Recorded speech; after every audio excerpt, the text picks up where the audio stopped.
in the NBA. You wanted to be a star, and someday to rise above and become the greatest to ever play. You dreamed of being the one. But the road to stardom is never easy. There are obstacles, injuries, and disappointments. Adversity is universal. It can happen to anyone at any time.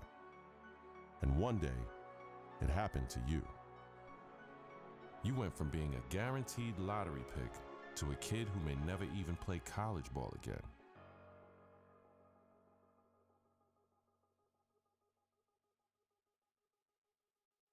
Now, look, it's always bad to hear about injuries, especially to college kids, of course. Yeah. But Stephen A. Smith, this one is particularly disheartening because we are 2 weeks into the season and one of the top NBA prospects in the country goes down potentially with a season-ending injury, a knee injury. That's a killer. I couldn't agree more. When I heard he was carried off the floor today, all you can do is find yourself hoping that he'll make it back. That's the bottom line. But my heart goes out to him because I didn't expect this. This is a devastating injury. It's never good to have something like this happen to you. The team doctor broke the news. Torn ACL, sprained MCL, and a torn meniscus. Surgery was scheduled, but your game will likely never be the same. At the 2016 NBA draft, your name is still mentioned. Not as a prospect, but as a cautionary tale.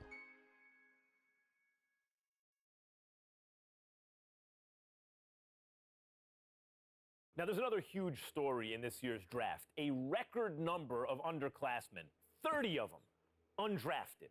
And I hope, anyway, that this is a lesson, this serves as an example to college players. I'm not talking about the ones who are genuinely one and dones, the guys you know are going to be lottery picks. I mean the rest of them. They're not sure shots. You're not sure they're going to be lottery picks. Don't just use the college system for a year thinking you're going to bounce. It doesn't work like that. Please. If you don't have the talent, it doesn't work. You got to be cultivated in the system. Please. There you go again with your blanket generalizations. You know how you are, oh, Max. The woe is me. Oh, my Lord. I can't take it. I just can't take it. It's a case-by-case basis. You can't just blanketly decide this should not be one and dones or this should be one and dones. You got to go on a case-by-case basis. Some dudes deserve to be one and dones.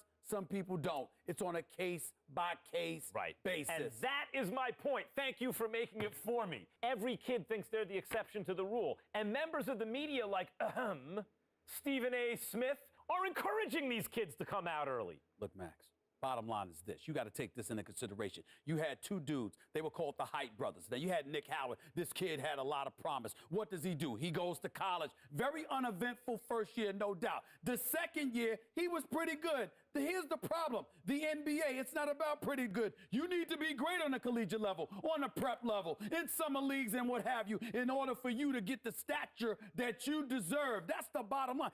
Pretty good ain't good enough to be that stud NBA. That's exactly my point. Let me finish. There's another example. I did say the Height brothers. I wasn't talking about one individual. I was talking about two. What happens? One and done in a different way. 1 year, one ACL injury later, and look where he's at now. His future is clearly uncertain. So you got to take advantage of that opportunity because you never know when an injury is going to cost you everything.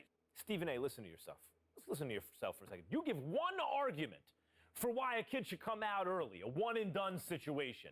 I can give you 30 arguments this morning alone why they should stay in school. And now you have to wonder what a kid like Nick Howard, who has given up his college eligibility, does next. What does he do next? First of all, don't sweat the technique. The argument, or one argument, as long as it's strong enough, that's all that matters. That's number one. Number two, the Height brothers was something special. What they really, really need to do. I'm going to tell you what they need to do, Max. They need to get back to playing together. My sources are telling me the ACL injury has been completely healed. So go on a pro-am circuit. Go in summer leagues. Do what you got to do to get back on the court together to remind everybody of what you once were. Because once you pull that off, the sky's the limit. That's what they need to do. Get back to playing ball together, because when people see what you can do as one, the other arguments don't really matter. Like I said, don't sweat the technique.